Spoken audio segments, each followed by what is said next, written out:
네, 그러면은 이 5개의 연제에 대해서 패널 선생님들의 질의응답이 있겠습니다. 먼저 어느 선생님 시작해 주시겠습니까?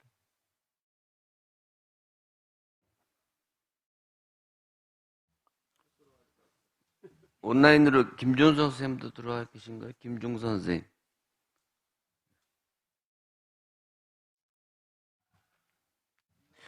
네, 네, 들어가십니다. 준호 쌤한테 이제 질문 한 가지 드리겠습니다.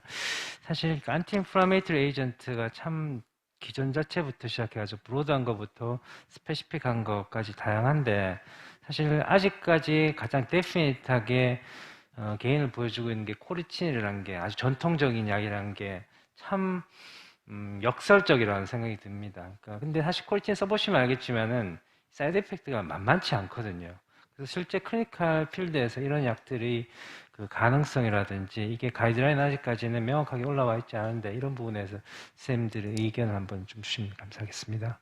예, 저는 그 말씀하셨다시피 이제 약이 사이드 이펙트가 꽤 있기 때문에 저는 개인적으로 그렇습니다. 아까 보셨다시피 이제 리베스큘라이제이션에 주로 이제 효과를 잘 보이는 것 같아서 디지즈 버든이 많고 리커런트하게 이벤트가 있는 환자들에서 거의 KBG 가기 직전에 좀 써보는 정도로만 지금 현재는 지금 그렇게 저는 개인적으로 사용하고 있고요.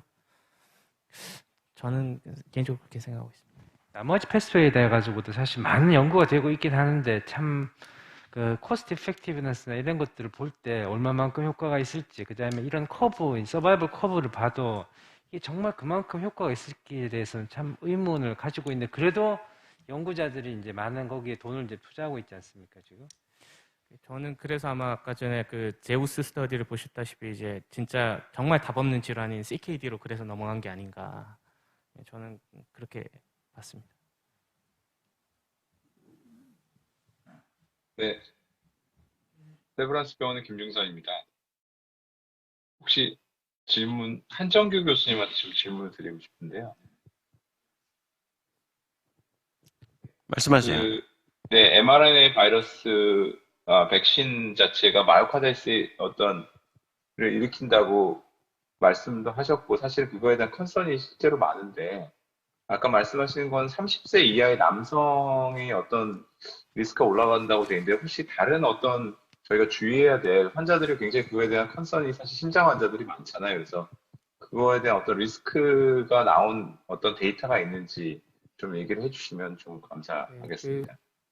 네, 재외래만 해도 거의 외래 볼 때마다 한 2~3명 정도 백신 맞고 가슴 아프다라고 계속 오는 것 같은데요. 근데 실제로 그 환자를 에코든 뭐 트로포닌이든 이런 걸 해서 이상을 발견할 케이스는 저는 없었습니다. 저희 주변의 선생님들 여쭤봐도 딱 한 건의 주한미군 뭐 카투사 했던 사람이 모더나 맞고 나서 한 케이스 마이오카이티스 생겼던 케이스는 있긴 합니다만 스폰테니스 힐링이 됐었고요. 그래서 아마 공포가 조금 과장된 게 아닌가 생각되고 아까 보셨다시피 10만 명당 적게는 0.2명 최고 많이 보고된 게 20대 미만이 남성에서 한 10명 정도 보고되는 거니까 과도한 우려는 없어도 되지 않을까. 우리 보는 환자의 대부분이 사실 60대 이상의 고령층이어서 사실 우리 외래에서 맞는 환자들에 비해서는 더 리스크가 훨씬 더 낮을 거라고 생각을 하고 있고요.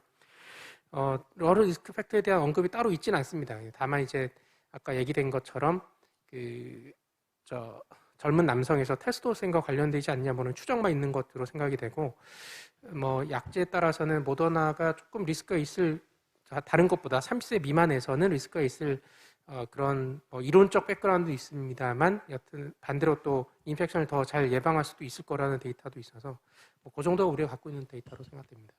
혹시 1차 맞고 2차를 맞지 말라고 해야 될 그런 가이드라인이 있습니까? 아니 그렇진 않습니다. 1차 맞고 마이오카드가 생긴 사람 어떻게 할 것이냐라는 가이드라인을 찾아보진 못했고요. 근데 1차를 맞았을 때 프로텍티브 이펙트가 델타 변이 이전 고즈음에 이미 30%밖에 되지 않거든요. 그러니까 1차만 맞고는 프로텍션을 할 거를 기대하기가 어렵기 때문에 2차를 맞는 게 맞다고 생각이 되고 아까 보셨다시피 2차까지 맞으면 특히 아스트라제네카 같은 아데노바이럴 벡터를 맞았던 사람들이라면 2차까지 맞아야 10배 이상이 효과를 볼 수 프로텍션 효과가 증가하기 때문에 2차를 맞는 게 디폴트라고 생각합니다. 예, 저도 질문 좀 크리티컬한 거. 2차 후에 마이오카이티스가 증가되었는데 3차 부스터 맞잖아요. 그럼 그 인시던스는 더 증가되는지 하나 하고 그 단순히 이제 제가 몰라서 물어보는 건데 이 이뮤놀로지는 안티바디 타이터를 재서 높으면 면역이 높고 낮으면 면역이 낮다. 단순히 이렇게 얘기할 수 있나요? 제가 어디 보니까 무슨 네. 면역 체계도 이 투 타입이 있어서 우리 몸에서 대응하는 게 있는데 이제 단순한 타이터로 그러니까, 그거를 측정할 수 있는지 게 궁금합니다. 네, 그게 아마 가장 손쉽게 측정할 수 있는 것이어서 그냥 안티바디 타이터로 의견하는 것 같고요. 아까 보셨던 두 개의 데이터가 살짝 다른 게 있었으면 하나는 안티바디 타이터만 보여준 거고 하나는 중화항체까지 본 건데요. 중화항체를 보려면은 실제 바이러스가 인펙션 된 걸 중화하는지를 테스트해야 되는데 그게 시간도 많이 걸리고 비용도 많이 걸리기 때문에 소규모 환자에 대해서 연구용으로만 가능하지 아주 스크리닝 목적으로 대규모의 데이터를 얻기는 불가능하기 때문에 아마 안티바디 타이틀 가서 주로 그럼 얘기하는 것 같습니다. 연구용으로 했던 네. 데이터는 어떤가요? 아까 보여드렸던 것처럼 컬러레이션이 있는 거예요, 이게. 뭐가 컬러레이션이 있는 거예요? 제가 잘 이해를 못했습니다. 그러니까 그 타이터의 증감 예, 높고 낮음에 따라 이게 그게 아까 백신 타입별로 봤을 때도 중화항체의 그 트렌드나 백신 타이터 트렌드가 유사하게 나타나고 있어서요. 그건 맞다고 생각해요. 다만 이제 잘 아신 거예요. T셀에 의한 셀룰라 이뮤니티를 보는 건 또 다른 문제이어서 셀룰라 이뮤니티가 있고 이제 안티바디에 의한 그 휴머럴 이뮤니티가 있는데 셀룰라 이뮤니티 일반적으로 그냥 가장 손쉽게 얘기하는 B셀에서 생기는 안티바디에 의한 휴머럴 이뮤니티 타이터로 얘기하는 것으로 생각은 되고 그게 중화항체랑은 일반적으로 비례하는 걸로 이해는 하고 있습니다. 제가 감염병 전문가는 아닙니다만 근데 셀룰라 이뮤니티는 또 다른 그 마크로 보는 것이어서 거기에 대한 데이터가 타이터보다 좀 적은 것으로 생각은 되고 있습니다. 아까 첫 번째 질문이 말씀하신 접종하면 지금 그 막 하라고 그러잖아요. 데이터는 사실 제가 찾아보진 못했습니다. 아마 3차 접종이 전 세계적으로 일어난 지가 아직 얼마 되지 않아서 그러한 것 같은데요. 일단은 2차 접종 이후에 어떤지 데이터를 많이 있고 3차 접종 데이터를 찾아보면 열심히 찾으면 있을지 모르겠어요. 제가 찾아보지는 못했는데 이론적으로는 3차 접종하면 당연히 2차 접종 때보다 케이스가 더 생길 수는 있을 거는 같습니다. 네, 근데 그 리스크가 베네핏을 초과한다고는 아직까지 생각하지 않는 게 일반적인 중론으로 생각됩니다. 정영훈 교수님한테 질문이 있는데요. 그 새로운 에피센트나 브릴란타 승인될 때 HS에서 적어도 1년 이상 스트롱 테스트를 사용하는 것이 아스피린 프로피도그를 사용하는 것보다 좋다해서 이제 승인됐잖아요. 근데 최근의 데이터들을 보면은 뎁트 기간을 1개월 내지 3개월 하고 그 이후에는 이제 모노로 로우 포텐트하게 도즈 리덕션에서 에피언트나 브릴란타를 쓰거나 혹은 프라빅스 모노로 그렇게 이제 바꾸라고 연구 데이터가 나오는데 이런 연구 결과가 이전에 했던 승인받을 때 하고 지금 이제 후항적으로 이제 다시 연구한 여러 연구에서 틀리게 나온 이유가 뭐라고 생각하시거든요? 글쎄요. 우선은 근데 그 당시에도 에피커시에 대한 컨설이 훨씬 많았던 것 같고요. 그래서 이제 거기에 대해서 연구자들도 상당히 관심을 가졌던 반면에 지금 사실 브리딩에 대한 컨설이 많으니까 잘 아시겠지만 그 당시에 팀이 메이저 이렇게 정말 이렇게 아주 시리어스한 그런 브리딩만 넣었는데 요즘은 바크 3, 파브에다 요즘 2도 많이 넣는 이런 식으로 상당히 브리딩에 컨설을 가지니까 그런 것들이 더 두드러지기 때문에 아마 그런 것 같고요.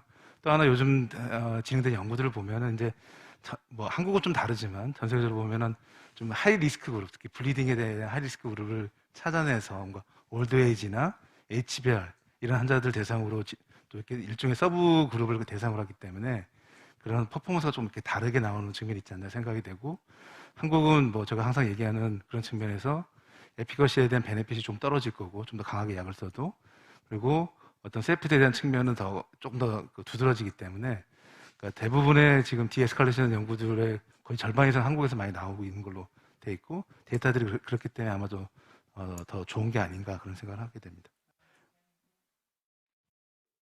선생님께서 안의 뎁트 기간을 어느 정도로 해야 된다고 생각하십니까?